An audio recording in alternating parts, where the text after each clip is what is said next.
There we go. We have to shove Elon into our list of topics. Okay, I mean, I can talk about Elon if you want me to talk about Elon. I can talk about Elon for a very long time.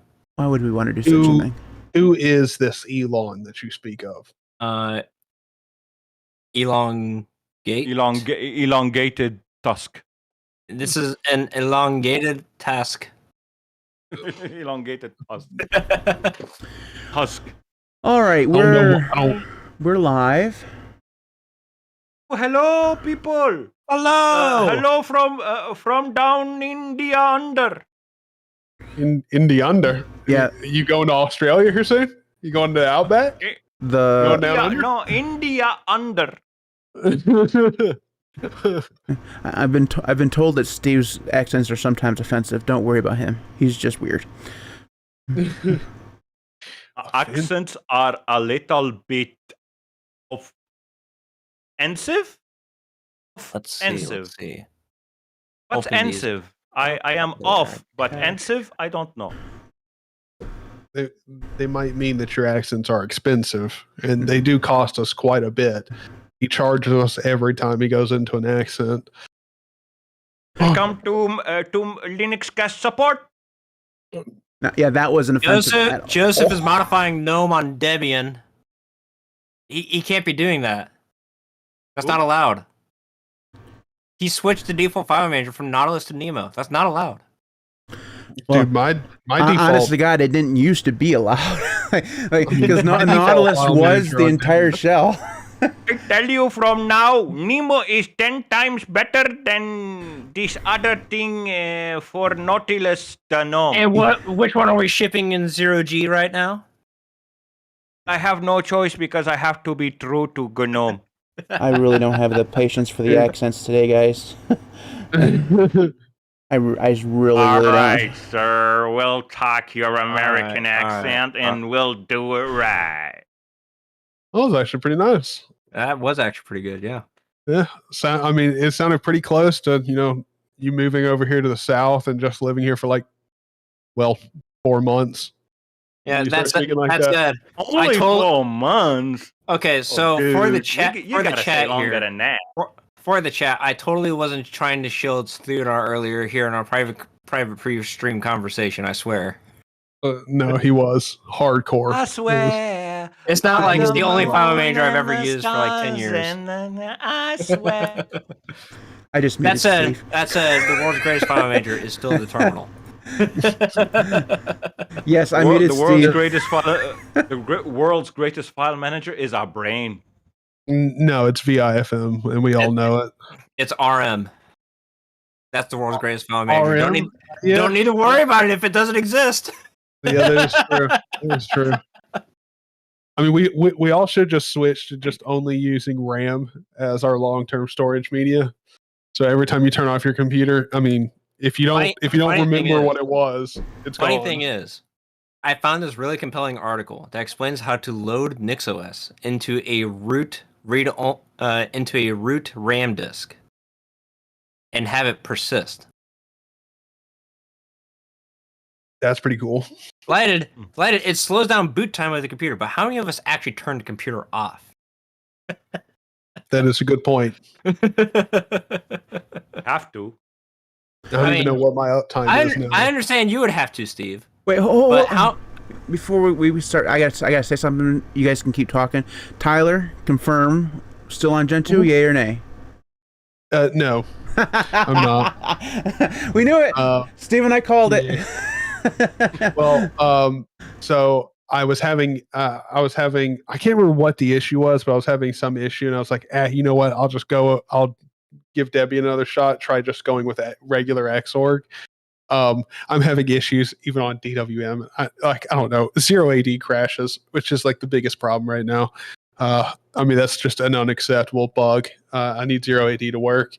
I've turned pretty much my entire Discord into absolute 0AD fiends. So I need 0AD to work. Your Discord server has gone through so many different phases. It was a Linux server, and then it turned into a OpenBSD server for a while. Now pure 0AD. And then it turned into a game dev server. Now it's a 0AD server. Yeah. Well, I mean, look, it's still a Linux Linux / like game dev type Discord, but the focus has completely just shifted towards most of us only getting together and only discussing 0AD outside of just a chat thread. So yeah. And I mean, we're probably going to have another game of 0AD tonight. Hey guys, you were wondering, you were asking for a weirdo. You got weirdo number 1 here. I think he was supposed to be pointing at Tyler, but Okay, I'm pointing to Tyler on my screen. If it's pointing to the ground on yours, you know, don't know. Maybe your ground is Tyler. He's above you on the stream. Yeah, he's above you on the stream. Just to let you guys know where we're waiting, I have an Amazon package coming that I need to go out and get. So before we actually start recording, I want to do it, and it's 2 stops away. Well, while you're waiting on that, first of all, everybody in the chat, I need 3 things from you guys. First of all, I need you to tell us what distro you're on, how many windows you have open, and how many tabs you have open in those windows. Okay. We want to see who's wasting the most resources on their system right now, because I want to see if anybody can beat Matt.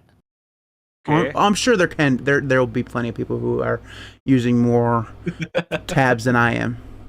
Maybe not though. As for me, I don't need to explain which distro I am on. See, that's I have 1, 2, 3, 4, 5, 6 applications open. Vivaldi has 1, 2, 3, 4, 5, 6, 7, 8, 9, 10.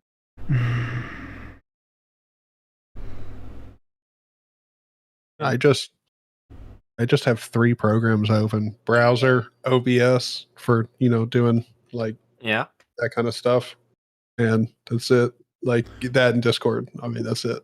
okay. So I have holy shit, Chromium is a hog on resources, man. I'm using 8 workspaces. I have 3 VMs open. I have 1 instance of I get what he meant. If you can beat Matt. Vivaldi. In Vivaldi I have, let's see here, I have 11, 32, 4, 19, and 6. I had those up. Okay. Those are my workspaces. Did you say, wait, hold on. Did you say you had 3 VMs open? Yeah. What? Well, he's got 64 gigs. He's got 64 gigs of RAM. He can afford it. I do most of my work inside of VMs now. Almost well. exclusively. So I have one for work, which the things that I actually get paid for. I have one for just random internet browsing and my Python courses, and then I have one that runs some various like local Nextcloud stuff. So. Okay. You guys want me to blow your minds? Okay, blow our minds. I have 78 applications open right now. Makes sense. I'm on KDE and I'm making use of the virtual workspaces. I have 7 of those open. Now it changes. Yeah, I have Discord running this phone call. I have OBS running this call. I have a Firefox window open for just the chat, and then I've got Chromium tabs open on the other virtual workspaces, of which there are multiple terminals. I don't know exactly what they're all doing because I've been sitting here hacking on this terminals. It depends what you're doing on them, but if you're not doing anything, we're not doing any compiling right now. And I've set the virtual workspaces to go into suspend when I'm not actively looking at them. So they are just effectively paused processes. But right now I'm currently using 117 gigabytes of memory. Question. So you're running Firefox and Chrome at the same time. Is it because you hate yourself? Yeah. Okay. I just wanted to make sure. Just so you know, there is no contract out there that says life must be pain and you need to whip yourself. Look, if you let Chromium touch your system and it's running, if you're using anything else on top of that, I don't know what you're doing, because the way it works, it's already such a memory hog. Just let it take open extra stuff. Well, you know what I said about NixOS earlier? I happen to be using a lot of that memory actually happens to be a NixOS virtual machine that I'm running. Well, it makes sense. Speaking Yeah, speaking of NixOS, Tyler, did you read or watch the snippet of news that where the developers of SteamOS said that they will be allowing NixOS packages on the Steam Deck? They're just including the Nix package manager. Not that big a deal. And no, not only that, they're including it to survive updates. Yeah, because they're just running out of the home directory, which I don't think the home directory wipes itself out. No. Yeah. So you can do what they're talking about right now. Yeah, they're as far as I know, the only thing that I've heard is that they're going to be integrating it more in. But kind of makes sense though, because Nix, anybody who's ever used the Nix package manager knows, back in the day, if you were using something like Homebrew on like a Mac, or even nowadays, I use Homebrew. Nix beats the fucking shit out of Homebrew. It's faster, it's better. They have just as many packages, if not 80,000. Yeah, 80,000 packages. I think that the NixOS package repository is actually bigger than Debian's. I wouldn't be surprised. They got 80,000. Debian has 76,000 or something like that. The only thing that I'll say though is nowadays with the way that the Linux kernel is, as long as you get a real, not super bleeding edge new kernel, but as long as it's 6.2 high or 3, around there, 6.3 for the Steam Deck, you can run pretty much anything on it and it'll be fine.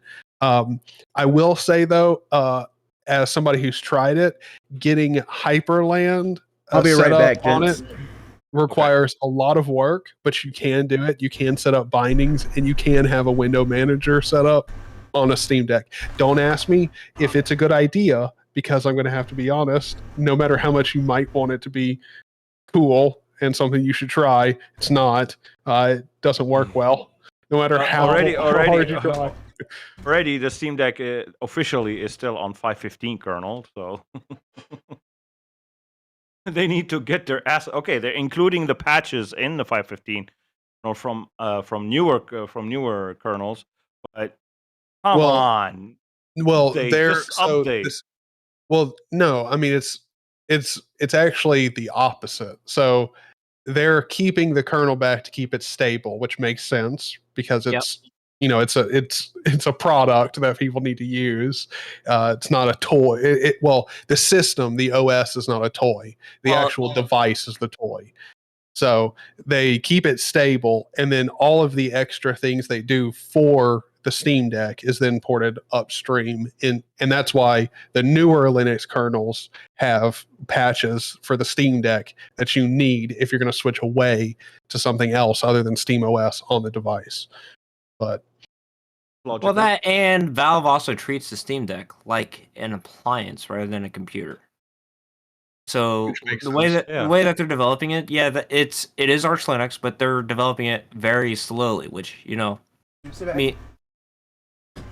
it's just important it's important to make that distinction, because all these people are just going like, oh, the Steam Deck's using an outdated kernel. I'm like, well, yeah, because it's not being treated as a computer. If you want your Steam Deck to be a computer, don't use SteamOS. Also, it's not an outdated kernel. There is such a thing as LTS. I think we all know this. But a lot of people making that's what confuses me. There's so many LTSs out there. There's 5.15. There's 6.1. There's I don't know. It's like, are you on an LTS kernel? Yeah. Which one? Yeah. Well, that's really, in all honesty, the big thing about an LTS kernel is you should really only use them when it's a distro supported one. And if your distro has a lot, if your distro is a rolling release, using an LTS kernel is probably going to cause issues. If it doesn't, that's great. That's on for example, on Arch Linux, when it comes to NVIDIA users, the LTS should always be installed, because specifically when it comes to NVIDIA drivers, because they're not always quickly patched to support the latest kernel. Well, having an LTS installed will allow the user to at least be able to boot to their desktops. Well, that, and honestly, like your entire graphics stack is managed by the NVIDIA driver itself and not the kernel. So at that point, you might as well just use the LTS kernel, unless like you're looking at like specifically ButterFS enhancements. I have the 6.1 LTS kernel installed on the legacy systems with the legacy NVIDIA GPUs, just for that specific scenario. Because as soon as 6.4.1 lands on Arch, those systems will not boot on anything but the LTS kernel until TKG update their drivers. Choose their drivers. When it comes to NVIDIA, like the DKMS, they will rebuild themselves against the latest kernel, no problem. Right? Since I'm using the TKG drivers, I have to wait for TKG to patch to patch their drivers to be able to use the latest kernel. Which is one reason why I really don't like the way NVIDIA works. Like, if you want a really good experience, you have to wait on so many different third parties for it to get fixed and like implemented properly.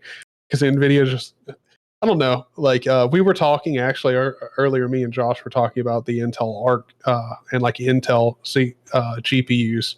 Yeah, and like the support over there is kind of wild. Like, dude, he was showing me like, they literally have like essentially HTOP, but for your GPU, which I did not know was an Intel thing. Like, that's pretty freaking sick. Like, there's NVTOP for NVIDIA.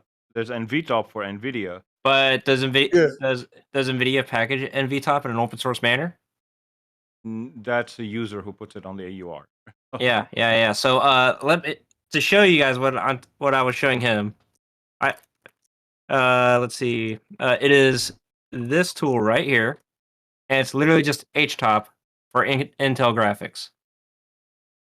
Minimal. That's it. Didn't we cover that in a news item like last week or something? I think I put it in like the Thingies of the week at one point. All right, gents, do you have your audio recording apparatus open? I have audio recording apparatus already launched. It is just sitting here waiting. Yeah, my thingy is open. Okay, my zipper, Tyler, my Yep. All right, let's go ahead and get started. I'm gonna hit record in Audacity. I'm gonna recording. Tap the microphone, make sure it's coming through the right source. I'm gonna hit record in OBS because that's usually the place where we use the damn audio from. Because somebody's audio is gonna crash. Who's it gonna be today? Not me. Probably gonna. It does seem like it's Steve's turn. This is the wrong audio channel. The good news by us doing a really long pre-show today is we tested Discord. It should be better. Anyways, Fingers crossed. Knock on wood. It fails one time and we're moving Jiu-Jitsu, just to let you all know. I'm not doing it. People really enjoyed that episode, by the way. They enjoyed our pain. Excuse me. Good. Okay, I think we're actually pulling out the correct thing. Let me run a quick playback here. Are you saying... Yep, okay. Audacity was trying to record out of the wrong audio channel because, setting audio devices in KDE Plasma is actually surprisingly difficult compared to just using Pavu control. A KDE simp like me, I agree. Oh. All right. Let's see here. Steve, if you want to do the claps, you can. All right, gentlemen. Shit. Your hands ready? 3, 2, 1. That was horrendous, but it's okay. Also, I think I smacked the microphone more than I smacked my hand. I'm just... So I tried my cancellation because I didn't hear shit. Probably Discord doing that. Oh again. my god! Oh, watching that in the stream was... It was bad. It was. I think that may have been our worst one ever. At least you guys can play back the stream. Why does Gentoo not have codecs? No. You see, what it is that I'm a YouTube Premium subscriber, right? And I went to load up YouTube yesterday to watch some videos, and then suddenly it's just like, you need to disable your ad blocker. That way you can watch YouTube. I'm like, okay, so I disabled the ad blocker. Guess what YouTube is serving me? ads on my premium feed where I'm specifically paying so that I'm not seeing ads on my premium feed. Yeah, I haven't seen that at all. I'm a premium subscriber too, and I still have an ad blocker. Still works for me. Just probably doesn't like you. I'm just guessing. Well, I turned the ad blocker back on, and YouTube is just like, you need to turn off your ad blocker because we're not going to serve you anything. But you can always subscribe to premium and get ad-free videos. Yeah, something's wrong there. Okay. Because their whole purpose you know of that what? ad thing is to get people to join premium. YouTube DL still works. And honestly, we all know this, but you gotta shut up about it. Come on, man. No, I'm not. No, it's not my channel to worry about. But anyways, thanks. I appreciate that. You're welcome. But when you look at the benefits of what YouTube Premium brings you, compared to like the other streaming platforms that you pay a subscription for, the only one that actually competes in like the variety of stuff that you have access to, because it's not just YouTube that you get. You also get like their music program and all that. Mm-hmm. The only one that actually competes with that and like actually does better is Amazon Prime. Well, Amazon Prime. It depends on what kind of content you want. Because if you want sports, then it's going to be the Disney, Hulu, ESPN Plus thing. I don't think that they're selling that as a bundle anymore. I mean, I don't know. I've never subscribed to it, so I think they are though. I think it's like $14.99 or something a month. I don't know. I don't care enough to go check. Anyways, let's go ahead and get started. I think I'm ready to go. I got all the scenes ready to go. We're recording in the proper places. All right. Well, hey guys, welcome to the Tangent Cast. No, it's not gonna happen. No tangents. We're gonna do this, and we're gonna be done by 4:30. There will be 3 tangents exactly in this episode. 50 minutes. All right. Yeah. All right. We'll see if we can do it. Probably not. Haven't succeeded yet. All right. I'm me, then Josh, then Steve, then Tyler, just to fuck with his brain. I'm going last. Okay, I can remember that. Hey everybody, welcome to Linux Cast. I'm your host, Matt. Oh God. It's your turn. It's your turn. He said me, Steve, Josh, then Tyler. Okay, my name is somebody. I'm Josh. And I'm Tyler. You guys thought last week was bad. This is going to be worse. Okay? We're gonna re-record that? Don't worry, people in the chat. We're going to put a smile the size of Kilimanjaro on Matt's face. No. This has been a shit day. And you guys ain't making it better. Are you sure? Because we have 3 different articles concerning Red Hat. I know. Because last week went so well. But it's the news of the week. Anyways, welcome to the Linux Cast, such as the beginning probably told you that it was, because it's the most unprofessional podcast in the history of the world. Probably true, actually, now that I'm thinking of it. Welcome, guys. I'm glad to see your pretty faces. We're here. We're going to talk about some Linuxy things. We got some news to talk about. But before we do, as we always do, we're going to talk about what we did this week in the open source FOSS Linux world thing, community, whatever. So, Tyler, why don't you start us off? What have you been doing this week? Suffering just endlessly. I'm having weird crashing with 0AD, talking about it in the pre-show, but the one glorious thing I have and I need 0AD. Speaking of which, we'll be playing it later on. Okay. All right. So if you want to come play 0AD, it's going to be on my Discord server. There's going to be a lot of us. Anyway, yeah. So I'm having issues with it crashing on DWM Xorg. The only thing I will say though is I really do hate the fact that Pipewire's echo cancellation module is but compared to Pulse Audio's. Pulse Audio's echo cancellation actually removes all of the audio. It works just fine. Pipewire's does not. You still get a little bit in there. It's really annoying. And I think I'm going to have to go back to Pipewire and in my beautiful, beautiful Hyperland here soon. I miss it. I miss it so much. It's so good. But yeah, that's what I've been up to. All right, Steve, what about you, man? I've been up to to my belly button in Linux. I need to take a break. I discovered that I have a new sickness called bash scripting. I keep modifying my bash scripts and adding more and more and more and more. Please help. Please help. Send help. Just know you're not alone. This disease affects many people out there. It's okay. so much fun. It's so much fun. I come up with an idea. I find somebody who did something close to that idea, take their bash script, modify it to work for me because I can't write anything from scratch. So I've been doing that, and I finished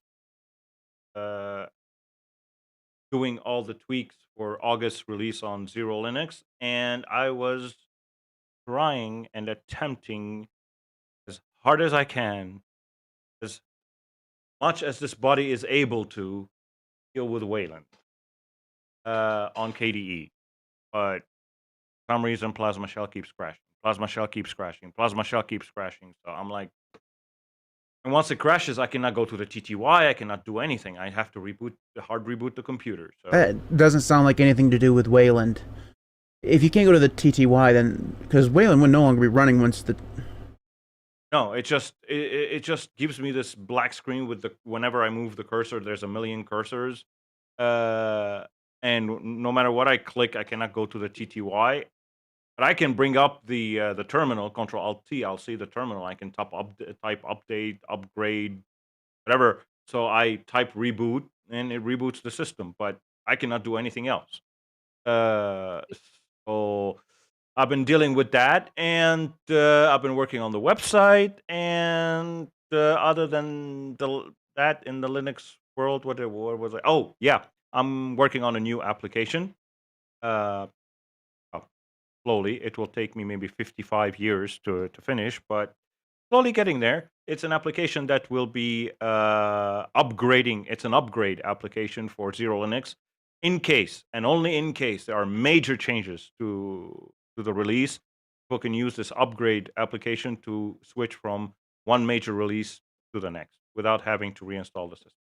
That idea I stole from what's it called?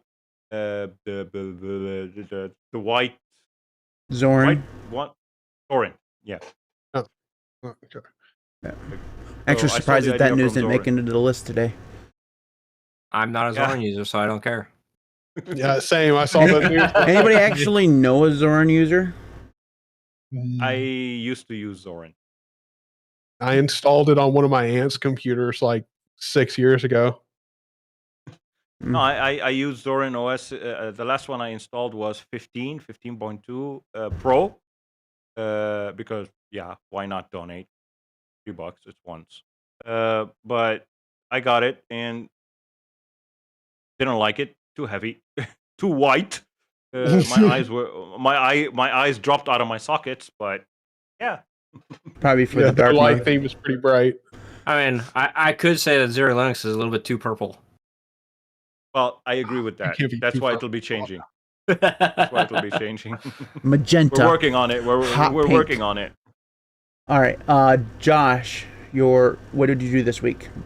What did I do this week? Other than back to hacking on sailboats, I actually uploaded a full video for last Thursday, and I uploaded it on the Sunday prior to like all this stuff. This video was about 20 minutes long, like all my other videos. Had 3 different camera positions. Had like the most advanced audio track that I've ever actually sat there and took 3.5 hours to edit. It was real fancy, all well done, and it was all done using a Red Hat server. And then Red Hat made their announcement, so I just decided not to publish the video because it's just like, if I publish the video, what's going to happen? What's going to happen? You're a Red Hat shill, bro.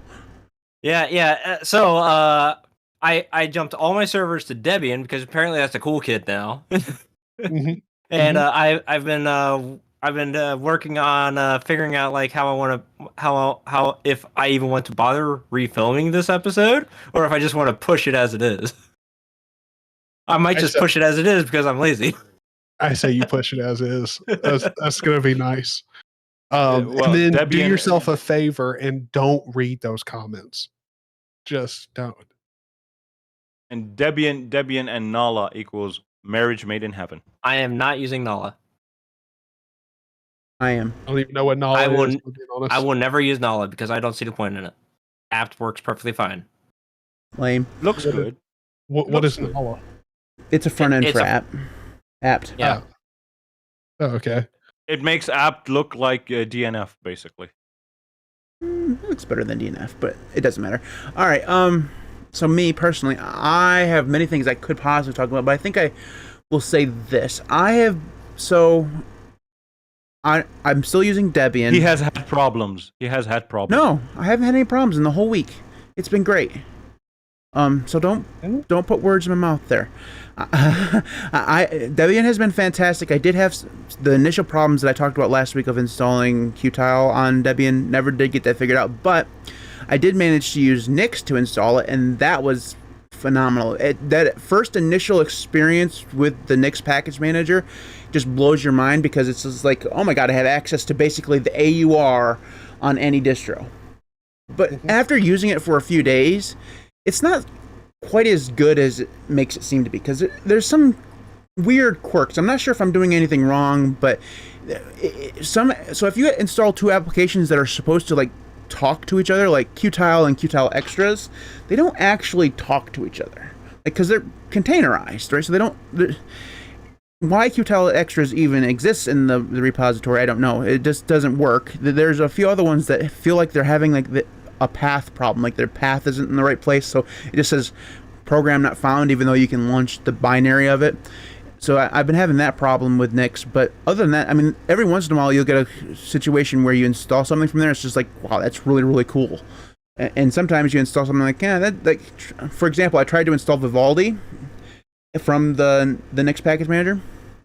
Didn't work. And it has the FFmpeg codecs or whatever the chip installed alongside it. Even though I installed that package, it still wouldn't recognize that they were installed because they're in their own place apparently, so that didn't work. I ended up having to get the deb package of Vivaldi in order to work. When I was still using Firefox, and Josh was helping me with this, it was nothing he could help me with, because apparently the Pywall Fox had something to do with the whole pip virtual environment thing. That's the reason why that wasn't working. But I thought it was because of Firefox ESR. I figured the Firefox was too old. So Josh says, "Well, you had the pip block of text telling you have to install in a virtual environment." Yeah, so you use pipx, right? And you're not supposed to remove the file that blocks pip. So I was trying to be a good boy and not do it, and I did. I just installed Nix instead. But installing Firefox from Nix also is wonky as fuck. You know, it doesn't quite work. I mean, there's just a few things that just don't really work well when you install something from Nix. It's possible that I'm doing things wrong. So you're not. You're not, because I did try in the Nix package manager when Stack kept, I don't know, simping over multiple times. So I gave it a try. I installed Telegram, and Telegram wouldn't launch. It would complain about missing icons, fonts. I know Telegram sometimes keeps complaining about fonts. This time around, it was complaining about some missing icon, and I made sure the icon was there. It just wouldn't see it. I installed multiple things, and I was having weird issues with some stuff, and it's like it grabs from source, puts in random places, and not everything works with stuff in random places. Well, it creates its own path and puts that path in your... And everything is in a home directory. Well, I don't mind everything. A lot of developers do that. It's really weird. What I'm thinking is going on is that they create their own path and put that in your path variable, but they don't store everything in the place where you download it. Right? So the binaries that you need to launch aren't actually in the right place. And the whole containerization part of it means that things aren't talking to each other. It's a little weird. I think, as Darth Vader says in the chat, Nick is not great. They need something like Flatseal. They need something like Flatseal for Nix. Yeah, maybe. I don't know. Anyways, that's one of the things that I've been doing this week. I am happy that I tried Nix, because it did get Qtile up and running on my system, which is just made me so very, very happy. I was doing okay in Plasma. You know, it wasn't as buggy as it normally is. I still had the problem where I had to kill K-Screen in order for the screens to turn off, which is still the stupidest bug ever. Which, oddly enough, does not work in Wayland. Like, Wayland is supposed to be the savior of that problem. But it still happens on Wayland, and the solution that works on Xorg does not work in Wayland, so I ended up using Xorg. So I'm just glad to be back in Qtile. I'm pretty happy. Overall, Debian, I'm pretty happy with the way Debian's treating me right now. Whether or not that will last, I don't know. We'll see. I have it in a VM, and I'm doing a lot of stuff in there. A lot of stuff that might break any other distro, but damn, Debian is solid like a rock. I don't know when we'll do a NixOS distro challenge. We're doing cubes next. Are we? Yeah. Oh, I still have it on my laptop, so I guess I'm already partaking in it. That episode will be in the beginning of August. So yeah, look forward to that. We got a little bit of time. Anyway, so that is. I've already won. It's not a. You're not winning anything. Anyways, that is what we've done this week in open source. Let's go ahead and start talking with the news. Let me see if I can't get this thing up here. I got to go to the proper VM in order to do this. All right. So why don't we go to Tyler? You first. All right. Well, I guess we'll start off with my Apple Studio Display news. So for all of you out there, because I know there's tons of you with this, like $5,000 fucking screen. So if you have this screen, you're like, dude, I would really like to use this on Linux. Well, guess what? Now you They finally have it to where you can control the display, like at least the brightness. I highly doubt you're able to control anything else about the display, but you can now actually control the backlight of your super expensive, extremely decadent monitor on Linux with the USB controls. You're welcome. And this is going in the kernel? Mm-hmm. I didn't know that this thing didn't have an actual display connection. It was just USB. What's USB Type-C. Yeah. Yeah. Oh, Apple's not going to put a HDMI thing on anything that they have to. I mean, they have a port on their thing, but not on their display. Also, there has to be somebody that used this because there's somebody that created it. So there's at least one person out there that does this. Yeah, this really was an independent developer. This was not a guy that was doing it for a company or anything. He was just like, yeah, I fixed it. I fixed the display on my part. Here's the patch for it out in the kernel. Well, I would have expected it from like the Asahi guys or whatever the hell it's called, the one that's trying to get Linux to work on the M series or whatever. But this is just some dude who happens to use a really expensive monitor.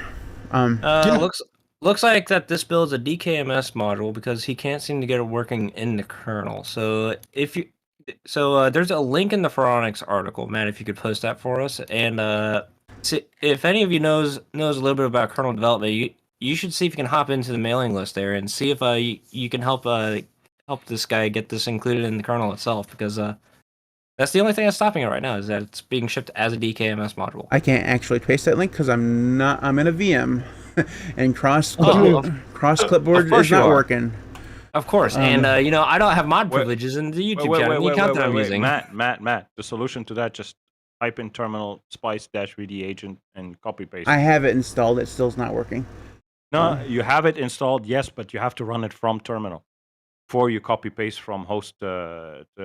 I will start messing around with that after the podcast. You have to launch it. It's not a daemon or anything or a service. It's just you have to run it prior to do it. Only on KDE and some other desktop environments. On GNOME and XFC, it just works. All right, let me see if I can find Josh's account to give him moderator. I was going to do it, then Tyler timed him out. Yep. Here you go. I just posted in chat for you. All right. Now we've had that distraction. All right, I gotta go to the right thing here. Okay. There we go. Honestly, on this whole Apple, I'm surprised that anybody actually ever bought that monitor. But apparently, it's because the reviews were not good of it. But then they review it from a regular consumer point of view, and it's like for people who are color correcting and stuff like that. Speaking of Apple, in today's Star Trek episode, the Captain James T. Kirky says, I was just at the Apple store where they were teaching me how to use DuckDuckGo. I'm like, what? What? That sentence doesn't work. Is this fan fiction or? It's Star Trek. It's like it's a fictional TV show about space. But since they landed in the 21st century, because it happens in the 22nd, 23rd century, they landed in the 21st century where he didn't know what excuse to come up with. He was like, I was at the Apple store where they were showing me how to use DuckDuckGo. I'm like, who wrote this episode? There's tangent number one. All right. To be fair, I've had to teach my grandma how to use something other than Google. Okay. And the only reason she knew how to use Google was because, when she opened up her Firefox window, where did it go? Google.com. All right, Josh, your first one. Oh, my first one. Okay. I'll go ahead and get started on this here. OpenSUSE responded to Red Hat. And OpenSUSE is just like, yeah, our code is still open source. You can find it over here. It's pretty cool. Red Hat, we don't appreciate you doing this to us. So as usual, OpenSUSE is being the good guy we obviously don't deserve because they're a big corporate distro. If only it would work. That would be great. If only. That said, the OpenSUSE guys they're always. It's not a distro that I actually use myself for many of the same reasons why I don't use Arch Linux, except that OpenSUSE is a little bit more reliable for their package manager. It's just everything else about the distro. But it's just one of those distros that I think OpenSUSE is going to see like a greater market share in response to all this Red Hat stuff. It's either going to be OpenSUSE or Ubuntu, but Ubuntu is also doing things that are getting like system administrators really mad at them. So realistically, of the enterprise space, it's either going to be then Debian or OpenSUSE, and there's a very valid reason to have that support contract.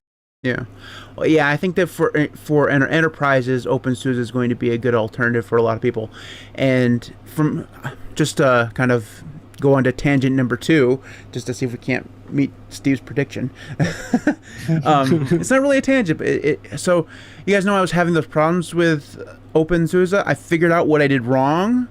It's not going to make me switch back to OpenSUSE, but now that I know what I did wrong, I can avoid it. So OpenSUSE comes with a specialized version of Flatpak, pre-installed, okay? But if you don't know that and you try to install Flatpak on your own, it will actually remove that specialized version of Flatpak and install the one you're trying to install. That's what I did that caused all of those path problems and authentication problems. Okay, so I installed just the flat bare bones version of Flatpak, and that was causing the issues. It removed some kind of dependency when I did that, and that's what caused the issues. I should correct myself. It was SUSE that was saying all this, not OpenSUSE, which they're basically the same thing. Thank you, phone. I appreciate that. Anyways, sorry about that. Yeah, so that's why I figured out. So, Red Hat thing is still going on, by the way, and we still have some more news to go about that later on in the show. Just want to get it all out of the way right away. Sure. I'll go next and do. Or actually, Steve, you have one of the OpenSUSE one, right? I have one. No. Rocky Linux. Rocky Linux. That's yours, right? Yeah. Oh, okay. Why don't you go next and do the Rocky Linux one? All right. So the Rocky Linux shares how they may continue to obtain the RHEL source code. The gist of it is they're going to be using 2 methods. They're looking into 2 methods, not only one. And one of these methods is pay for something. I forgot the name of it. Pay for use cloud images. Yeah, pay per use cloud images, and the other one is to have including Docker Hub. Okay, usage of UBI container images, which are based on the RHEL and available from multiple online sources, including the Docker Hub. Using UBI images is easily obtainable, basically, from Red Hat sources. is the second method that they want to use. And they've tried so it, and it seems to work fine. So they can do that. They can do that, but I'm not. I prefer if they use the UBI method, because pay-per-use is going to be a little bit difficult because it's not really solving the problem. It's just doing a different version of the same problem. Oh, but other than that, it's just what they're saying is basically there is light at the end of the tunnel. Don't worry. Well, my worry, and this was my worry last week, was that yes, they found a way around it, but how long until Red Hat decides they're going to close those down? That's right? what I wanted to tackle. So yeah. they seem to be very interested in killing off the problem clones. around the whole Red Hat thing is they will not budge, and it's affecting. It's starting to ripple negatively. It's causing negative ripples in the Linux realm, and that's not good for open source, because there are bound to be other open source projects that use this excuse to start making money when they don't really need it. Just use it as an excuse to just ask for money. So basically, I think all of these projects, especially at this scale, need money. So they're going to. What I'm saying is they're going to use that as an excuse. I'm probably gonna make somebody really mad at you, Matt. By the way, just letting you, just before I say this, but why would I get in trouble for something you're saying? Because it's your channel. Okay. But anyways, I am firmly in Red Hat's side here, because honestly, I decided I was going to start perusing through all the Git logs. I don't see anybody from Alma or Rocky Linux in those Git logs that were for commits being pushed upstream to Red Hat. They're working entirely downstream. They're not pushing anything up towards CentOS Stream, which not only benefits Red Hat, but also would by benefit also Rocky Linux and Alma Linux. So they're not contributing. And then, for the kicker, to further insult Red Hat, because Red Hat is spending lots of money on developing Red Hat, of which they are working upstream with the Fedora team as well as other distributions to make sure that hardware works, make sure that your desktop environment works.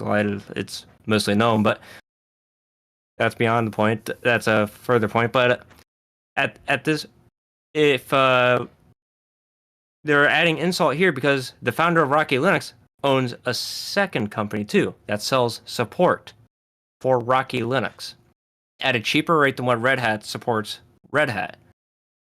So now Rocky Linux is not only competing for like distro usage, but directly in the same market that Red Hat is competing in, while giving nothing back to Red Hat, and while Red Hat is doing all the work for Rocky Linux. The only thing that Rocky Linux is doing is just having somebody making sure that a package builds correctly and serving it up on a content delivery network. It's the same exact thing that Alma Linux is doing. I mean, I think we had this whole conversation the last podcast, but literally all they're doing is making it so it's much more difficult to get around their actual, their own contract. So basically what you're saying, Josh, is if Rocky Linux and Alma Linux continue on the path they're going, they're basically pirating. They are basically pirating. Well, pirating Red Hat code. It's not even really a discussion. They're not necessarily pirating like money. They're pirating effort. And that's what I meant. And honestly, like if I was sitting there and I was working on a project, then somebody else took my work and just started distributing it on their own terms, and then they started selling support for that, I would feel a little cheated too. Yeah. Well, I mean, I would honestly feel cheated. We all look. I think everyone understands the whole idea of Rocky or Alma is to undercut RHEL. Like that's really the whole idea about it. Is you get out, you get more support with those distributions without paying anything. They're basically. Okay, no. Oh, all right. I cannot believe I'm the only one on the other side of this argument again. Okay, Matt. Well, let's hear it. No, because I'm not even gonna bother because last week I just got shouted down anyway, so it doesn't even matter. I cannot believe that.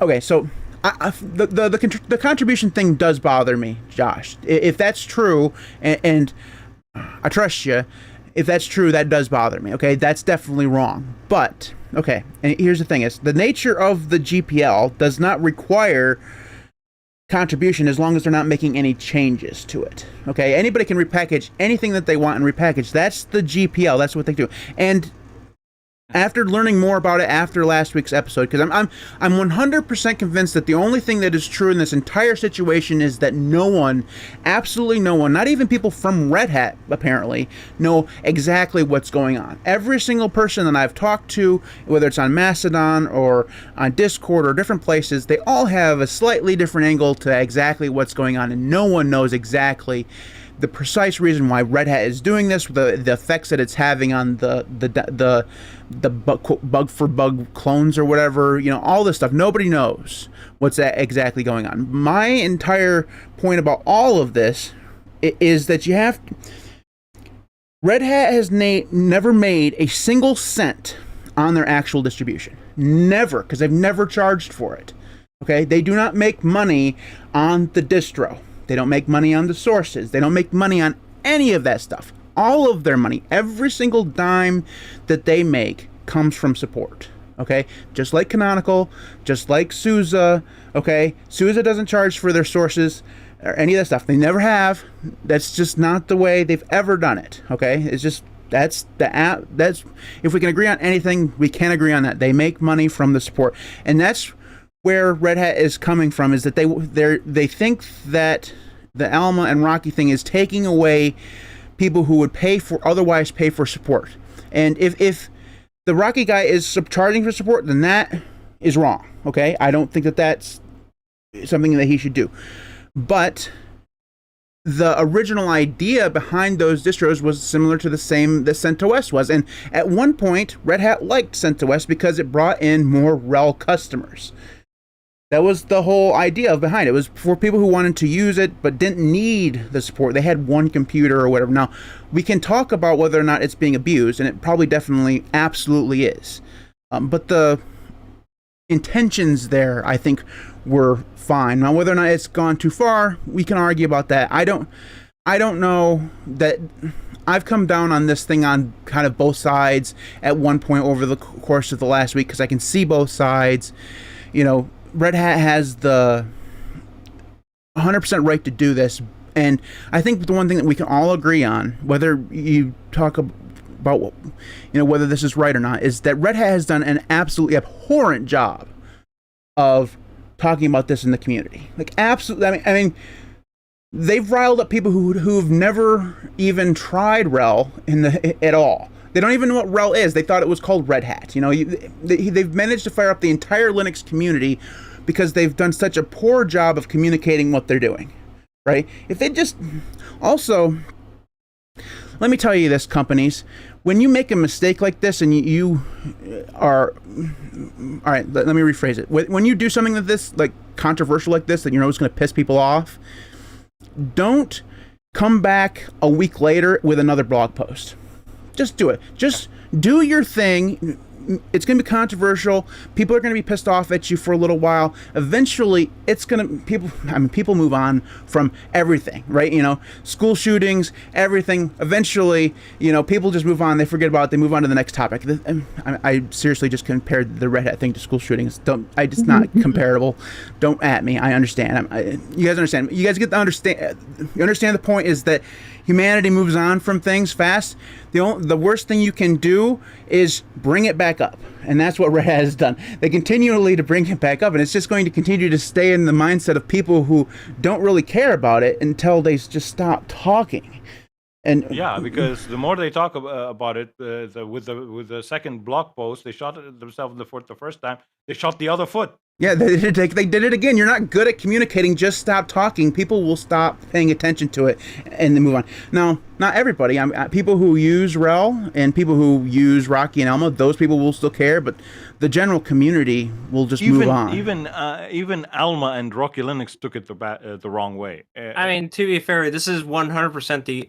As far I actually have direct contacts with Red Hat employees. Like I am a paying Red Hat subscriber. Like I have paid for licenses with them. I've spoke with the sales rep. I've spoken with the support staff. Everybody that I've spoken to says that this is not an IBM initiative whatsoever. Like what you're seeing being claimed in the chat, that is not the case. But this is 100% the exact same issue as to why Red Hat actually stopped producing CentOS 2 years ago. You remember that story? It's the exact same reason, because people were using CentOS and they weren't contributing. So it's just like if they're not contributing, and honestly, all Red Hat was putting extra effort into maintaining the Red Hat source code in that Git repository. They were putting extra effort into that to remove all the Red Hat branding from the source code. I don't know how pissing off the community, though, makes people more interested in contributing to CentOS stream. Like, if you lose your... Whether or not you agree or disagree with them, there's still a trust component to everything that Red Hat does, and if you whether you agree or disagree with them, you can't deny that this has caused a kerfuffle in the Linux community, and they continue. And it's not like every Linux corporation does this, right? They from time to time, like a few years ago, Ubuntu decided they're going to remove the 32-bit libraries, right? Pissed everybody off, right? They've done it multiple times, but the problem is that when you do it over and over again, whether you have people on your side or not, you're going to you harm your reputation. I don't think that doing that constantly is going to solve the contribution problem that you were aiming to have. But maybe they don't care, right? I don't think it's just about the contribution. I think it's the fact that their business model relies on people actually, like when people need support, paying for it. And right now, a lot of the community that would be using Red Hat is using something like Rocky or CentOS, getting support. I mean, I would ask the question. I would ask the question then: how does putting it behind their account login bring in more customers? Because if this actually pissed those people off, the people who were using Elma and Rocky or whatever, it actually drove people away from them. Let's just say those projects went away. How many of those people that left Rocky and Elma would actually just say, screw it, I'm just going to go pay whatever the fee is for RHEL? Maybe some. This is something that I actually asked the sales representative. They said, well, they can either continue to use Rocky or Alma Linux because it seems like those projects are still going to figure out a way to work, or they can switch up to CentOS Stream, or they can switch to Red Hat proper. Red Hat does offer free tiers that are not just the developer tier. Like if you're an open source organization and you're producing open source code, Red Hat will literally give you a free subscription. All you have to do is just call them, and they'll give it to you. And that Red Hat support contract doesn't cover just Red Hat, because I'm famous as a Gentoo user, right? That Red Hat support line will actually help me with Gentoo related questions. Because there was a time there where the last time I had to call Red Hat was like a few months ago. I called them and go like, hey, I can get this thing working on Gentoo. I don't know why I can't get it to work on Red Hat. And that person was able to go like, okay, so you're using Gentoo. What sources are you pulling from? Like what patches are you pulling from? Are you just using whatever Gentoo upstream is shipping? I'm like, yeah. And they went down to detail of what the difference between the Gentoo package and the Red Hat package was. And it was actually kind of impressive that this person knew this right off the top of their head, even though they work for Red Hat, not Gentoo. I'm all for them being able to charge for support, and I'm glad that they do. My entire point was that There are people who won't. Now, yeah, there are people that won't, and there's the reason why people use Linux, because it's free, and then they just absolutely refuse to pay for anything. Well, no, it's not. Okay, that's the whole freeloader argument. There's definitely that component to it, but a lot of this from a corporate standpoint, a lot of the places don't want to pay for support outside of their own IT team. They provide their own support. So they don't need to pay some company to provide them support when they do their own. Okay, maybe it's a smaller portion than the people who are called freeloaders. I guess in that case, you probably shouldn't be using RHEL. I think the whole point of RHEL is you're not going to maintain. Let's posit let's talk about a corollary here. Let's just say that Canonical, which is a similar corporation to Red Hat, not as big, doesn't make nearly as much money, is not a public company, it's not owned by IBM, it's just Canonical. Eventually they'll do their IPO, I'm sure. But let's just say they decided to make everything behind closed. You had to sign up to some kind of terms of service in order to use all of Ubuntu. All of it. Get the source. Yeah, all of it. Would we all be 100% okay with that? Because they're a corporate, they make all of their money on support. I mean, and there are way more derivatives of Ubuntu than there are derivatives of RHEL. Okay, there's like what, 3 derivatives of RHEL, maybe 4. There are hundreds of Ubuntu derivatives. If Canonical said you can no longer take our source code and make derivatives of them, that would kill Linux Mint, that would kill, Zorin, it would kill. I mean, you could just name them off. It would go on forever and ever. I mean, all Canonical at that point would really have to do is just put a paywall behind repositories, much like how Red Hat does it, and they would probably kill off all the forks. Right, and can you imagine people being okay with that? No. You couldn't. No. If it happened on the Debian level, that'll be even worse. Right. I mean, that's the whole point of my argument here is that we don't care as much about RHEL because this is not going to affect as many people. It's going to affect the people who use Rocky. It's going to affect the people who use RHEL or Alma a little bit if they can't find a way around it, which looks like they can, right? But if this was on a much bigger scale and Canonical did it, we'd be throwing just as much of it, probably even more, and more projects would be Now, the difference, the counter argument to what I just said was that the vast majority of Ubuntu derivatives contribute back to upstream. Okay, so they have no. I mean, if Josh's argument is true, is the reason why they're doing this is because of the contribution. Linux Mint, as much as they hate Ubuntu, seemingly they contribute upstream. All of them contribute back to Ubuntu, just like Ubuntu contributes back to Debian, right? It seems that seems to be a system that works. Why it doesn't work in the RHEL ecosystem, I can't tell you. Probably because it has more to do with money than just people wanting to use the desktop, right? It's more to do with servers and stuff, right? Well, yes, and also most of the derivatives that are based off of RHEL are fundamentally made to skirt around like the enterprise support.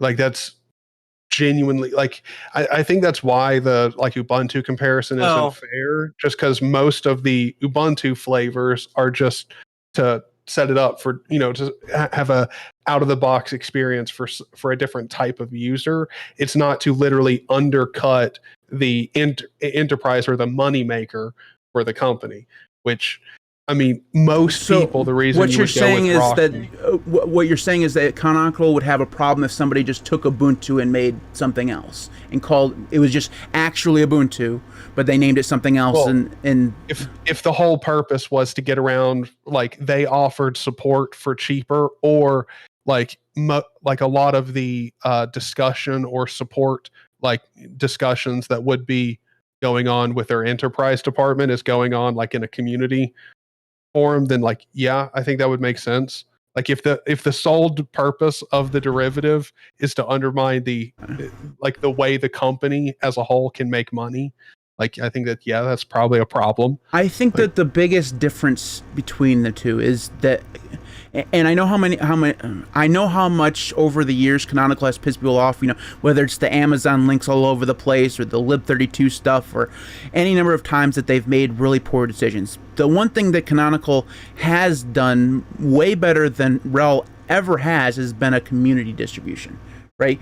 RHEL has never been a community distribution. It's a corporate distribution. It's always been meant for enterprise. It's never had a community-facing component. Not RHEL. I mean, you could, as a community member, you could go use RHEL.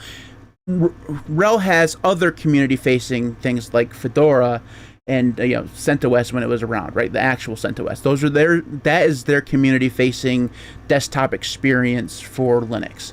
Whereas Ubuntu is just, it's just Ubuntu. It has a server backend, but the thing that the community interacts with the most is actually Ubuntu, not the server stuff. And it also has always felt to me, and maybe I'm wrong on this, but the Canonical developers and stuff like that seem to be out there more than the Red Hat guys ever have been. But mostly, I think that's just a general community thing, and the Red Hat guys were probably just in the the enterprise aspect of the community, which I've never been a part of, right? So it just feels like they're not as out there, but they probably are. I don't know, but this is this is why I talked about that second blog post that they made. We're going to continue to talk about this as long as Red Hat does. Yep. Once they stop talking about it, I mean, Josh is the only one here that actually used or uses RHEL, right? The rest of us, we don't care. At the end of the day, I mean, it's not gonna affect us. That's another thing I wanted to say.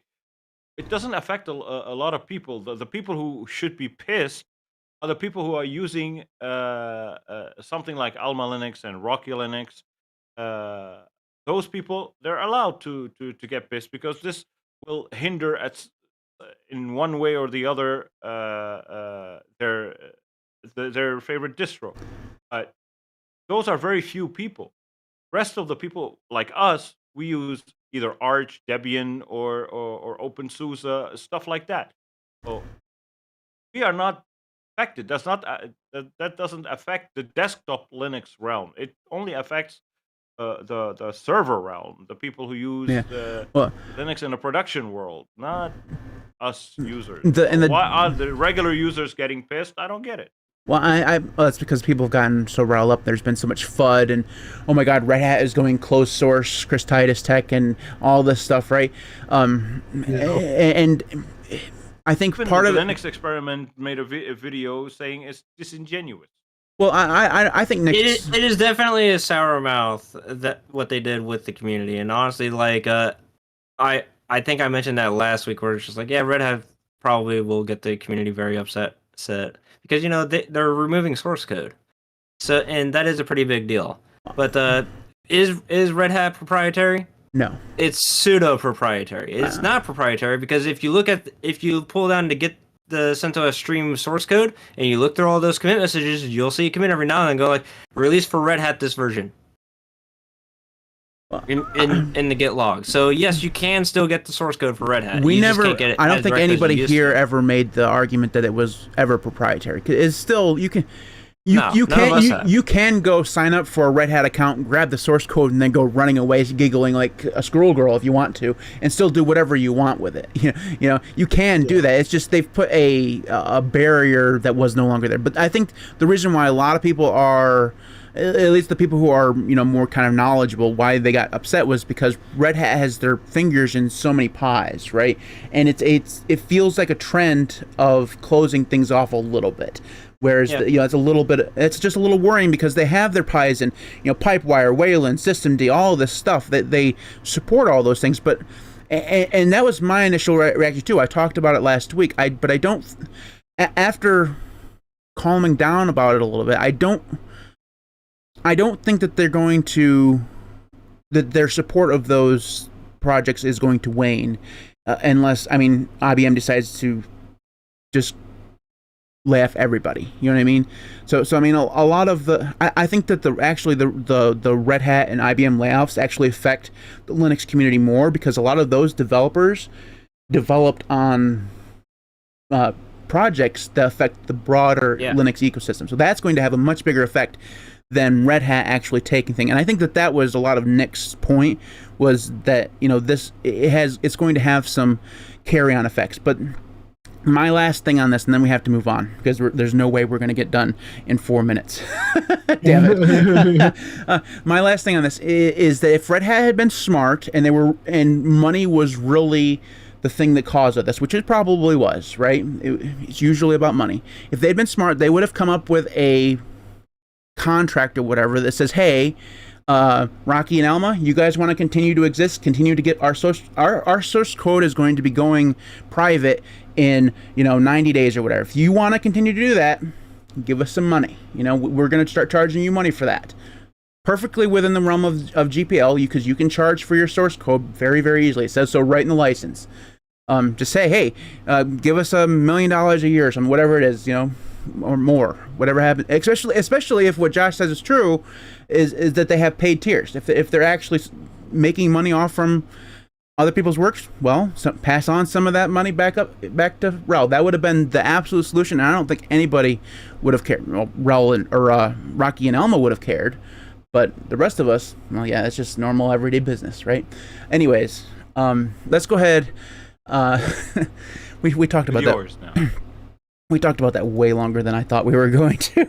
Hey guys, welcome to the Tangent Cast. Yeah, that was definitely no. I don't think that counts as a tangent. Anyways, I will go next. So the Steam Deck is now the #1 global top seller on Steam. I don't know how accurate this can be. Now, I'm not saying that they haven't sold a lot of Steam Decks. What I'm just saying is that it's the most expensive thing you can buy on Steam, and if that list is based on revenue, of course it's the most, because it's cost $600. You know what I mean?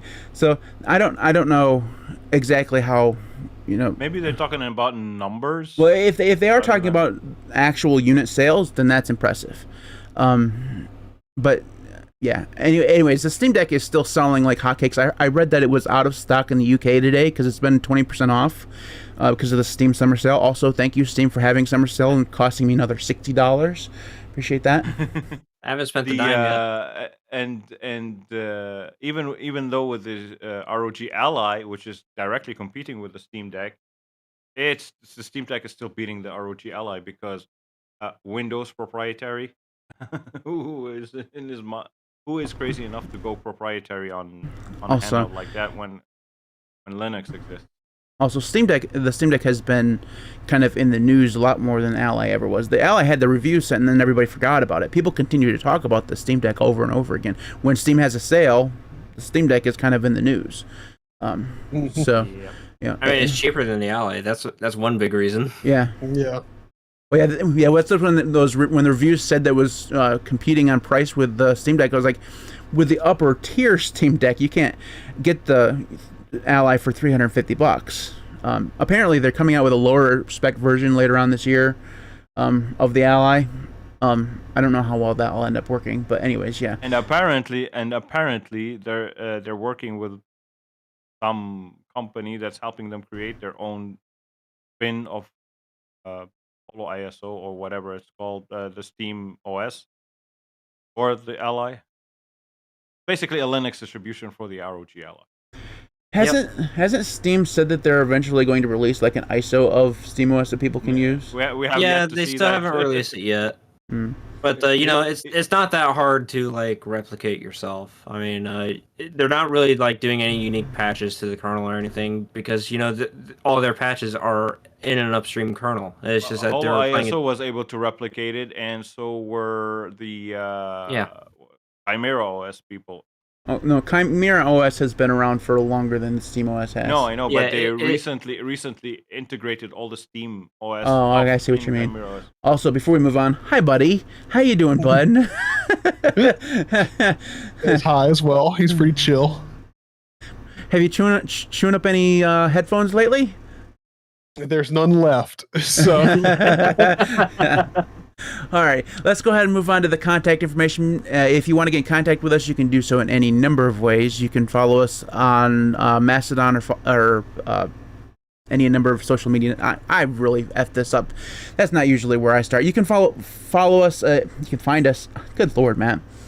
Hold on a second. I'm just LinuxCast.org. No, shut up. Hold on a second. Contact. I got it. I don't need your help. Oh, okay. Okay. I got to prove that I can do this. It's okay. You can find us on the linuxcast.org. That's the website. That's where you'll find previous episodes all the way back to season 1, along with blog posts and stuff like that. You can find email us at email@thelinuxcast.org, which is the email address. I promise I do read your emails. I don't do a very good job of replying. I apologize for that.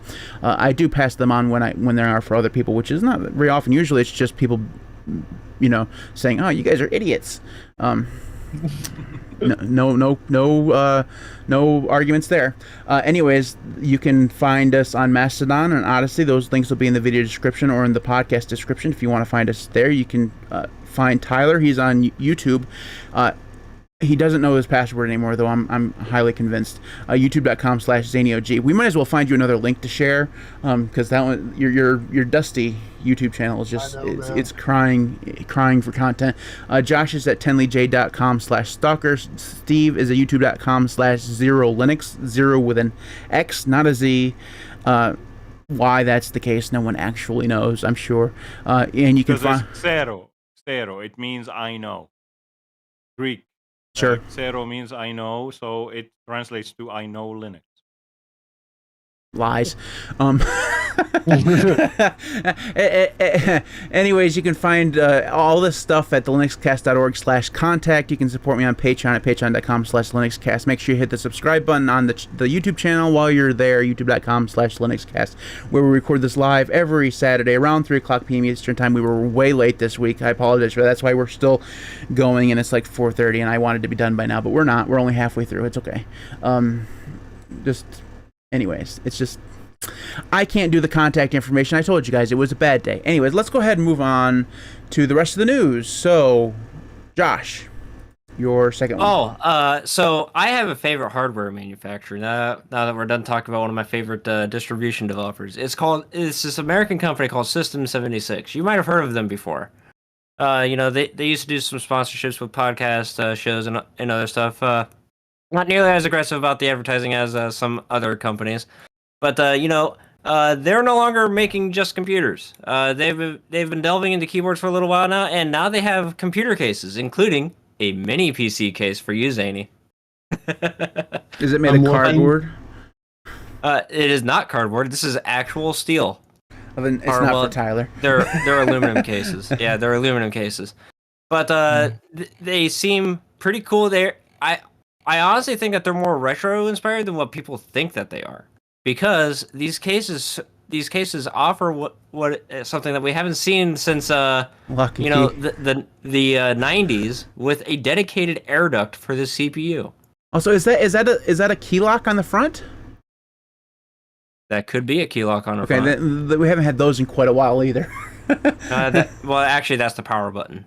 Oh, I thought, because it looked like, because you guys remember those workstations from the past? Yeah. They actually had a key you could, in order to open up the thing. They had those in school, so you couldn't open the damn things up. Yep. That said, if I wasn't rack mounting every single computer that I ever own these days, I would totally buy one of these cases, because they actually look pretty darn good. Now, let me know if this is just me being like a super mega cheap ass here, but I've hit this point where I refuse to pay $200 for a box of thin steel or aluminum. Like, I'm sorry. I just won't do it. Okay, here's the thing. System 76 is a low volume manufacturer. So what you're paying there is not the cost of manufacturing. You're also paying for that engineering work done as well. It's why their keyboard costs $300. Yeah, they can't subsidize the cost of engineering and designing those cases, like they can't off of their other products, like other manufacturers can. Because System 76 is no Silverstone, where Silverstone makes basically anything. But they're in that same category that like Lee & Lee is, or like I think they're like the only other dedicated case manufacturer that I can think of. But and like how Noctua is for like CPU, or well, not CPU, but just like PC fans. Yeah.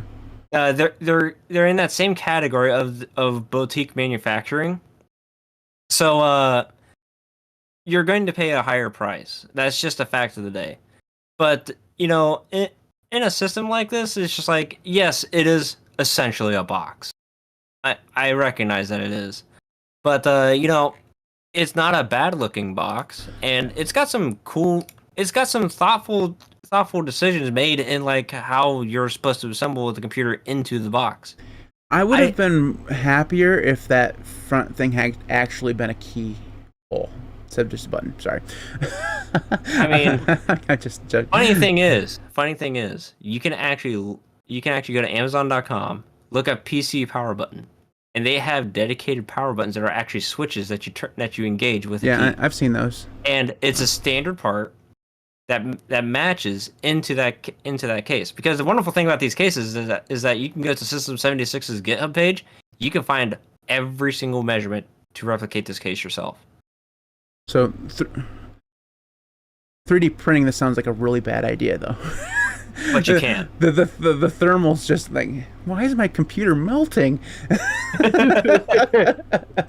the funny thing is that unless you're like actually connecting the actual die of the heat of the processor or the GPU to the plastic itself, it's not going to melt, because plastic is actually requires a higher melt temperature than what a lot of people realize for it to actually melt into a liquid. And they make filament. It might warp first. They make filament that's meant to be used with high temperatures, so it's not as if it'd be impossible. But that stuff's really, really expensive.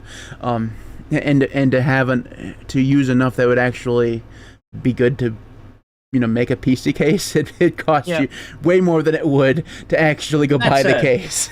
That's it. And I think Linus Tech Tips made a video about this before, but we're reaching the golden age of like the custom built computers, because these little boxes right here are slowly taking over the world, and laptop sales are starting to see a rise again.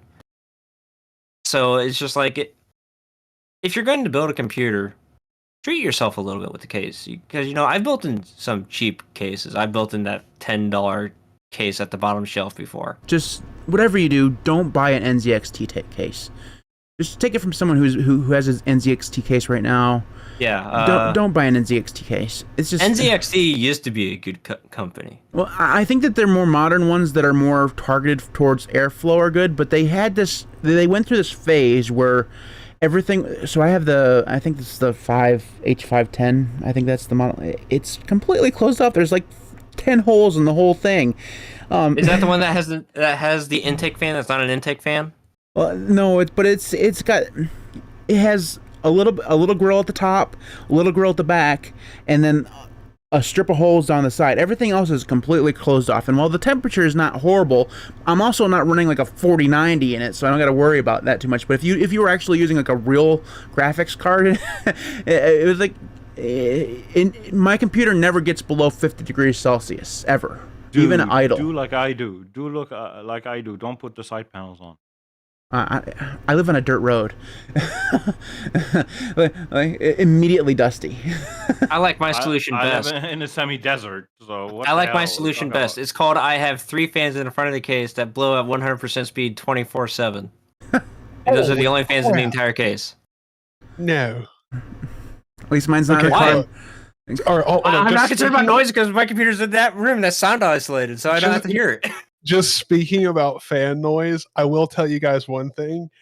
So I have like my super mini ITX build here, and I had to put 4 extra 40 millimeter fans in there because I'm using a Pico power supply, which if you don't know what that is, it's literally a power supply that like it's just as big as the 24 pin slot, and it just goes down in there and you plug it up to like a laptop charger. Anyway, I'm using that, and so I needed airflow coming over that because there's no holes or anything on that side. So I had to drill in spots, put in 2 fans there and 2 on the other side to keep some kind of airflow going over the APU and the SSD and stuff. Anyway, I will say one thing. I have finally determined that there is a cheaper fan than a Noctua that is quieter at 40 millimeters. And I have also determined that if you have any leftover Xbox stuff, and you take the fans out of there and they're 40 millimeters, they will be the loudest fans on earth. When my PC boots up, all the fans go at 100%, and it genuinely sounds like a jet engine is turning on. Like my ears hurt. It's so loud. But yeah, you brought up fan speed. It made me think about that. So I mean, if I open that door right there, I think the sound of all the fans going in that rack, because there's currently 5 systems in there that are all running their fans at 100% speed. It's probably pretty noticeable, even with the Discord sound suppression. All right, Steve, your second link, please. We're very lucky, sir. This is a simple one. It's a 2-minute one. So basically, more Plasma updates towards Plasma 6. And one of those fixes coming in Plasma 5.27.7 release will be a major performance fix for a major issue with Intel GPUs that's causing issues when animating widgets with background contrast effect turned on. Basically, that's it.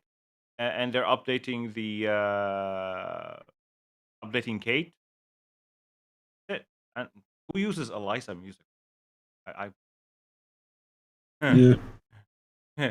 Weird little thing. GwenView is going to support raw image files, and that's about it.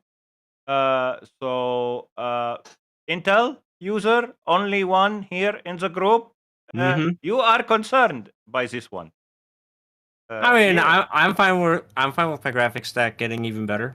It's already there's already been some benchmarks that the famous YouTubers have compared against the 4060 that show that my card's actually looking like a pretty darn good value.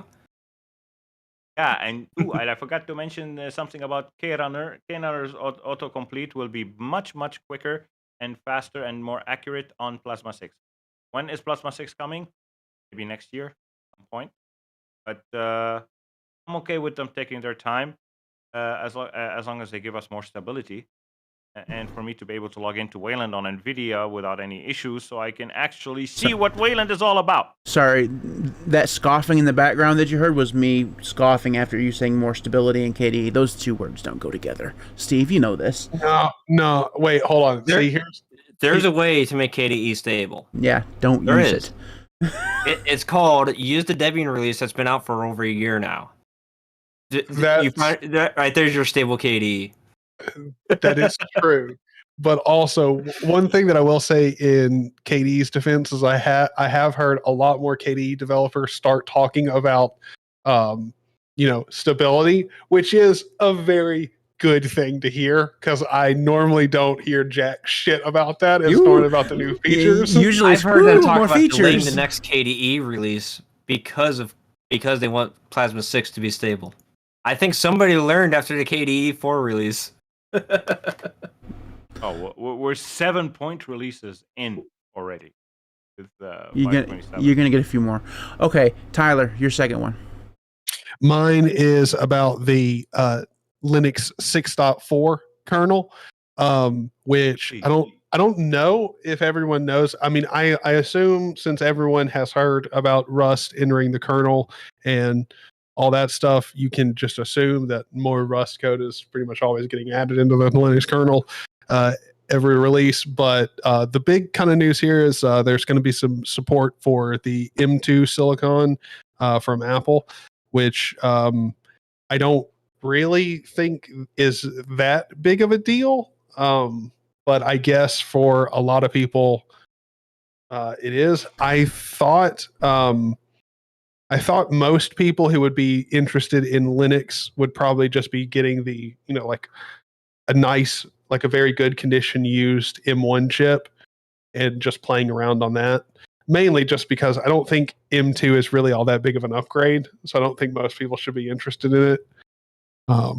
But yeah, so got a lot of support added. The big thing too that like kind of affects, I mean, it's not a big thing, but it affects a lot a lot of people is the AMD P-State guided autonomous mode. So you can kind of look into that. It's obviously related to AMD, so it might affect you, and it might be something nice. It really just gives you better performance and power efficiency for specifically Ryzen and EPYC CPUs. So that's pretty much it. Good upgrade. Good update. If you own a Mac, just use Mac OS. Stop trying to use Linux on Mac OS. A Chevy is meant to run a Chevy engine, not a Renault engine.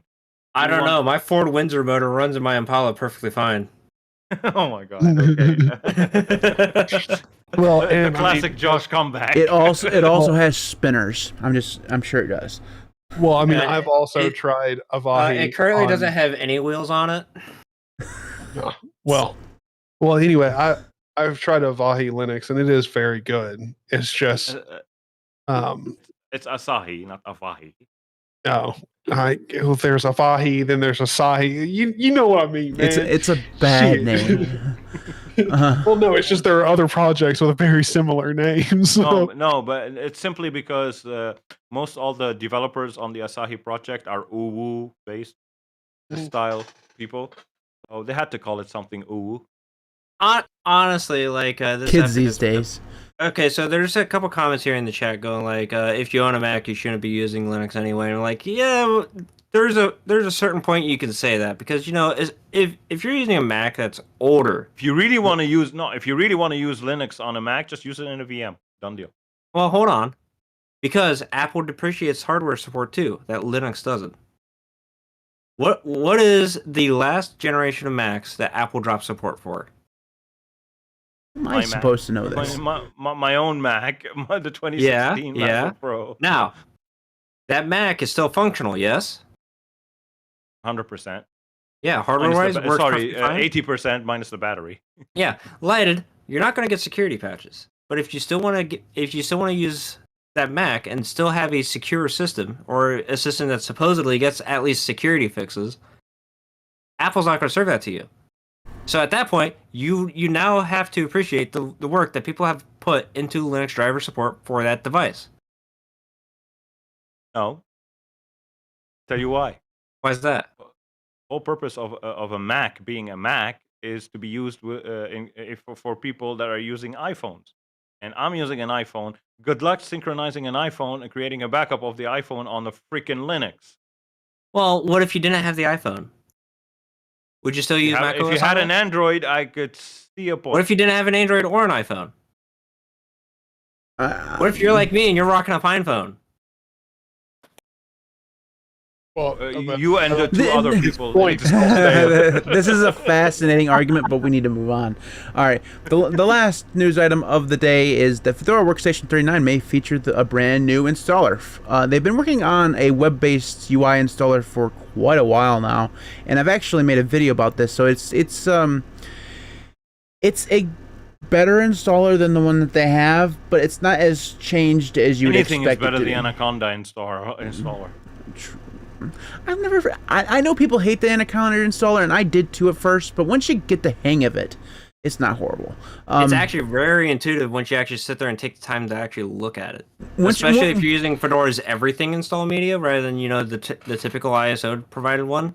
The Everything installer, the Everything install media actually really shows you what the Anaconda installer is capable of. And while yes, it could be organized better and be designed a little bit more. Where do they post links to the Everything thing? Getfedora.org alternative downloads is the very first link. Called the Everything? It's called Everything. They might also just list it as like the net installer too. Okay. I've never seen that one. Anyways, guys, you should give it a look. It is literally the best way to install Fedora. It's like herding cats. They're moving on. They're gonna be using an Anaconda web UI, and don't think that, I've heard some people say like, oh no, this thing is going to be like streamed over the internet. That's not what it means. It just means it's using web technology to code it. I think they're using. I do wonder though if like I might be able to use this for like remotely installing Fedora on another system. Is it using React?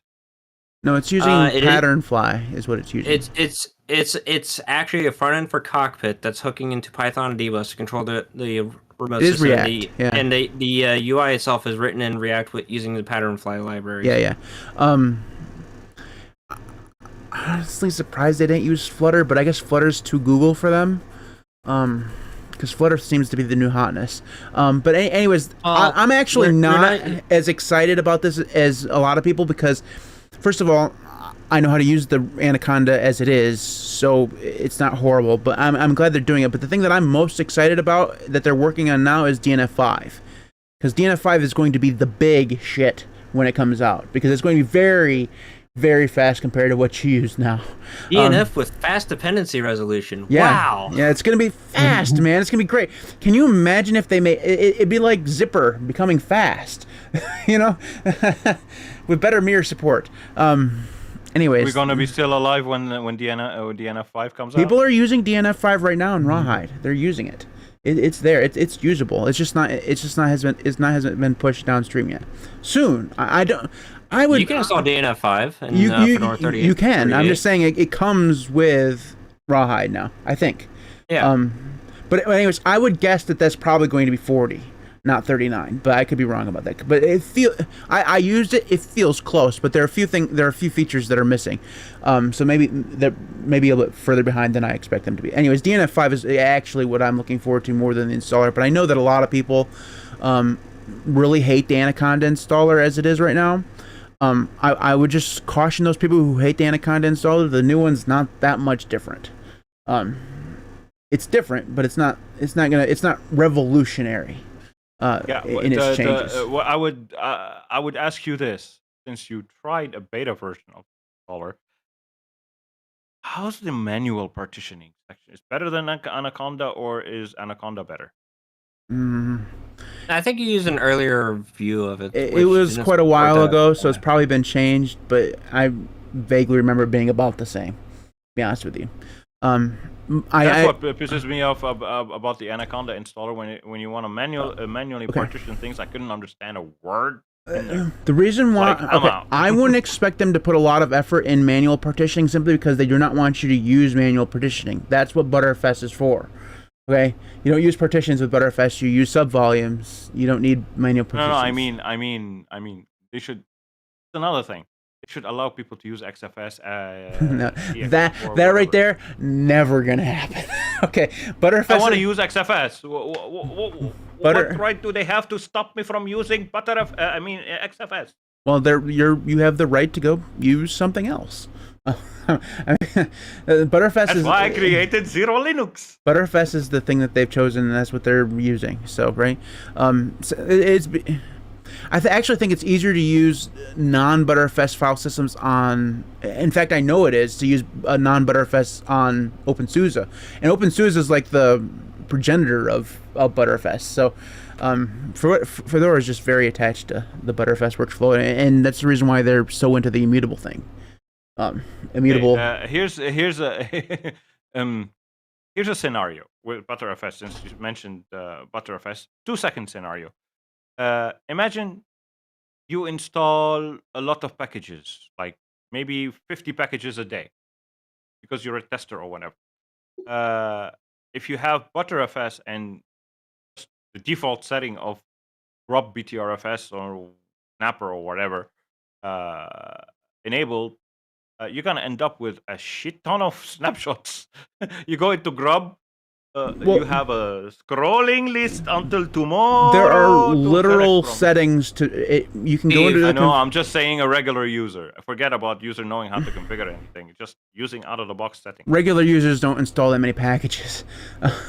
Yeah. Excuse me. Regular users install that many packages because they're testing.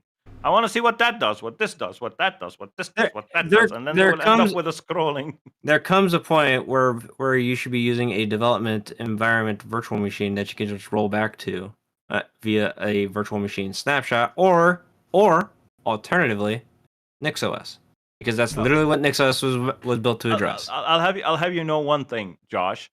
I tried to create a snapshot of one of my virtual machines that's using Zero as a guest OS.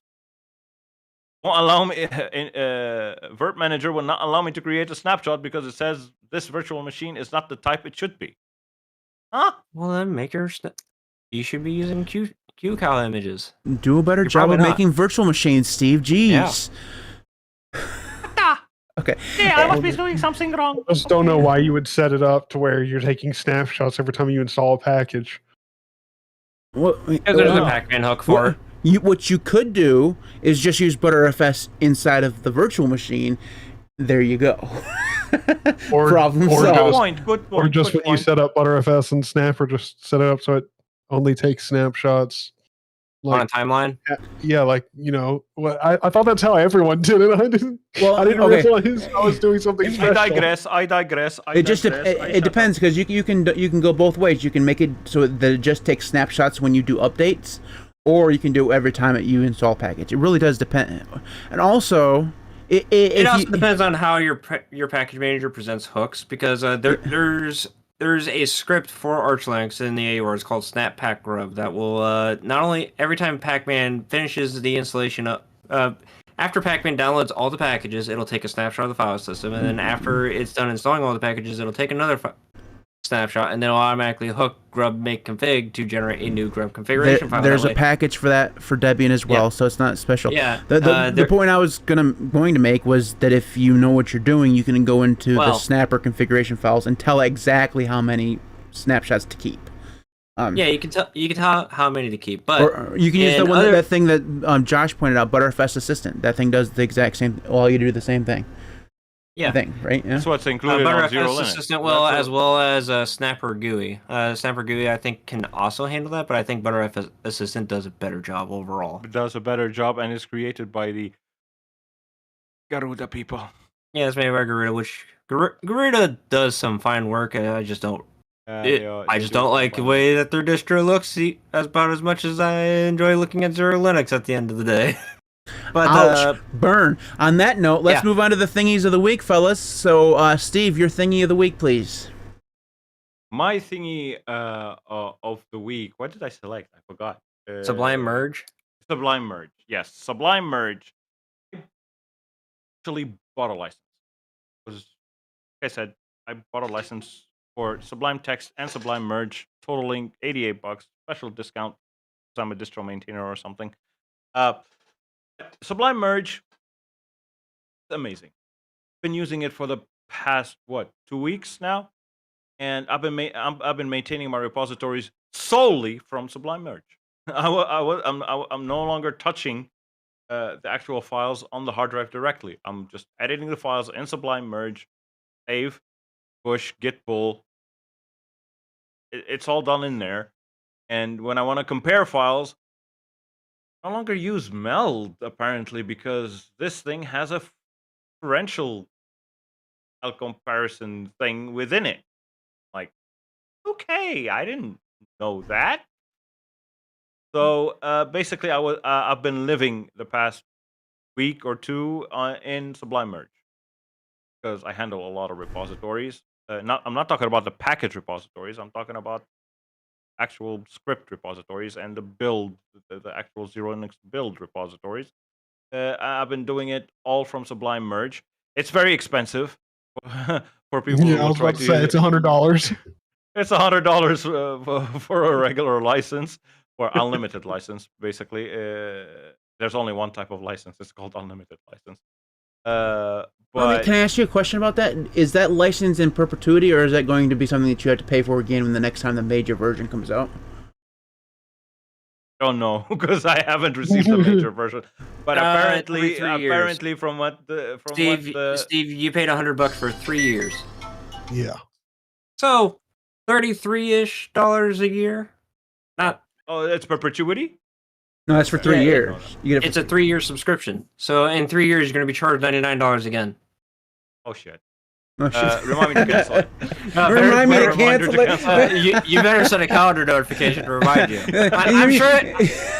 I'm sure that they'll send you an email reminding you that it exists. That was the best thing ever. Like, remind me to cancel it. Yeah, like I had to remind myself to cancel the Discord. Nitro. I ended up. Because I forgot to cancel Nitro, I ended up paying for a single month. Don't ever do that. It's just bad. I never accepted that free trial sub. Oh, I got the free trial, and then I got charged $9.89. Okay, so I did because my entire Discord server at one point was freaking completely obsessed with having icons next to their name. I was like, well, fine, I'll boost for a couple months or for a month or whatever with the free thing so that people can maintain the icons beside their name. And then I was like, oh, why am I doing this? It's just 10. It'd be different if you got something for $10. Like if you subscribe to Spotify for $10 a month, you get Spotify. With Nitro, you get emojis. Congratulations. You have some and some bigger emojis. File sizes. Yeah, which I don't share files on Discord anyways. That's what we have Google Drive and pCloud for. I pay for those. Okay. I'll give you another scenario for people for paying for Nitro. Piracy. They can share bigger files. So that's against TOC. That's a good way to lose your. They've been saying what's it called? Better Discord is against the TOS, but did they do anything about it? Nah. Yeah. All right. Anyways, Josh, your thingy of the week. Well, I better hurry because it sounds like people are getting ready to shoot some fireworks here. So I think I mentioned it earlier in the stream about my frustrations with YouTube Premium.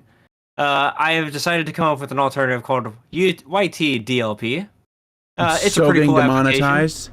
Yeah, still totally gonna get Matt demonetized, which that's fine. He probably doesn't earn that much off of these streams anyway. That said, you should pay for premium if you can, because it's a way that we can ensure that Mac gets monetized, or click that join button. But I also have a join button now, by the way, too. I just want to plug that real quick. But anyways, I'm specifically using it for this wonderful device right here. This is a Pine phone. There is no YouTube app for the Pine phone. Everything else is just a YouTube client. Steve, you got some beepers going.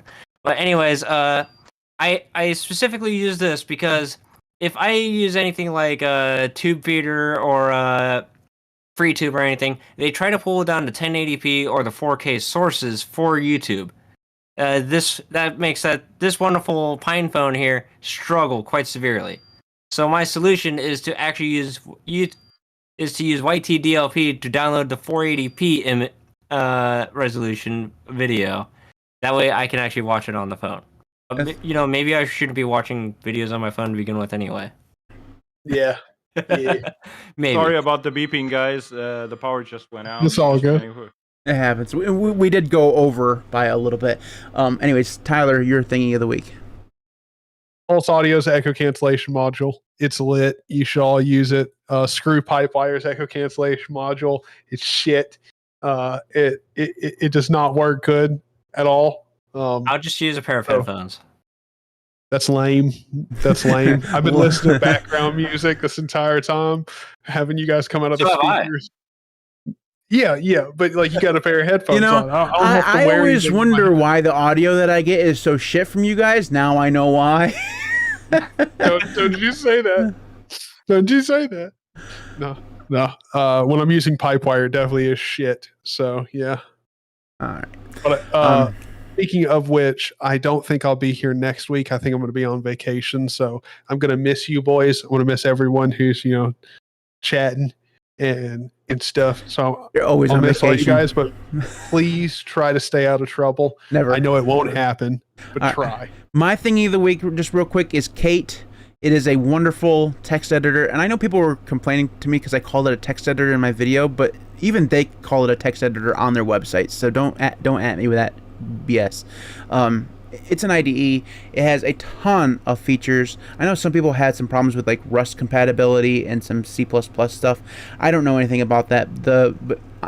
For me, it's probably the best Markdown editor that I've tried in a long time. It doesn't do a fantastic job of the font rendering and stuff like that. I don't care about any of that. What I specifically want is a Markdown editor that can handle a file that's like 100,000 words. And it's actually surprisingly hard for a Markdown editor these days to handle a huge file like that. And I don't know why. Vim has always had... and I know people are going to say, well, I don't have any problem with Vim. For whatever reason, there's a plugin somewhere in my system that just does not like that. And I know... Well, get rid of the plugins, Matt. I like my plugins, guys. I don't want to get rid of my plugins. But anyways, Kate handled the size of files that I need phenomenally well. Like buttery smooth. And it was very, very good. I'm not still using it because I'm on a window manager now again. but I'm probably going to install it on my VM here that I've been doing my coding courses in, and use that instead of VS Code, because I don't really care for VS Code and the UI of VS Code all that much. So that's my thing of the week. So that is it for this week. We'll be back next week with more awesome news, more rants. Absolutely no tangents next week. Promise you there will be no tangents. Absolutely not. There will only be 3. I will post my Debian review for next week. Okay. And we will discuss nothing but Debian, because apparently Debian's the cool kid right now. Debian's awesome. We'll talk about it. Anyways, that's it for us. Before I go, I should take a moment to thank my patrons. You can support me on Patreon, patreon.com/LinuxCast. Thanks to everybody who does support me there. Links for YouTube and PayPal will be in the video description as well if you'd rather support me on somewhere different. I no longer do LiberaPay, even though technically it still exists. I've had some issues with them. We can talk about this some other time. But anyways, thanks everybody who does support me on Patreon. You guys are all awesome. Without you, the channel would not be anywhere near where it is right now. So thank you so very much. We record this live every Saturday at 3 o'clock p.m. Eastern Time. If you want to catch us live, we have a phenomenal time together, guys. We have very much fun, and I enjoy my times with you every Saturday. Even you, Steve. I mean, don't you say that. Without the 3 of you guys, my Saturdays would be much less. All right, that's it for us this week. We'll see you guys. It's fine. It's fine. Come play us. Come play with 080 with us after the show, and then tomorrow we're having a special episode of distro hacking, where we're going to be destroying Trafoten's new post-installation install script for Fedora. Have fun with that. Anyways, we'll see you guys next week. Matt, stop deleting my push.sh from the episode repo. I don't do that. Who deleted? Somebody's not reading the README. Like, it's definitely not me. You can literally go check and see that it's not me. That's what Git does. It keeps track of who does what. I'm going to go ahead and stop recording now. Yes. Yes. Because I just before the episode started, I git pulled, push got deleted. Like, who deletes push.sh?